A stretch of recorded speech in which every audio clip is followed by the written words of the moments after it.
Sëriñ Ibrahima Mbaye di doom si Sëriñ Sam Mbaye moom moom nga xamante ni kii di Amadou Ba di premier ministre seeti woon na ko fan yële waaye seeti googu nag Amadou Ba seeti woon ko mën nañ ne kàddu yi nga xamante ni moom la ko dénk nekk na kàddu yoo xamante ni yu ama am solo la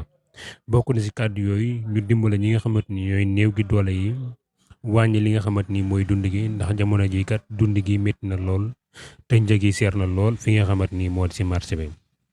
La sa topp it wax na si li nga xamante ni mooy mbëkk mi nga xamante ni xale yi jël nañ ko mooy di dem bitim réew di wuti li nga xamante ni moom la ñu am pour mën a ñëw dimbale ñi nga xamante ni ñoo di seen jaboot parce que kat dëkk bi jamono ñu toll nii métti na trop da ngay liggéey ba bëgg a dee te doo am wala sax gis liggéey jafe na fi lool lool lool lool. Beneen bi tamit bokk na si ñi nga xamante ni ñooy nekk si gouvernement bi wala ñi nga xamante ñoo nekk si état bi wala sax ñoom ñi nga xamante ñooy politiciens yi chaque jour bu ñu xëyee seen am-am di gën a yokku ñi nga xamante ni ñooy xëy di sonn seen am-am di gën a wàññeeku loolu ñoonu bët yi nga xamante ñoom la leen Sénégalais yi di xool di nekk bët yoo xamante ni mën nañ ne ay bëtu njublang la mën nañ ko man loolu lañ ko mën a tuddee. Di kàddu yoo xamante ni nag yu am solo la mën nañ ne kàddu yu mel nii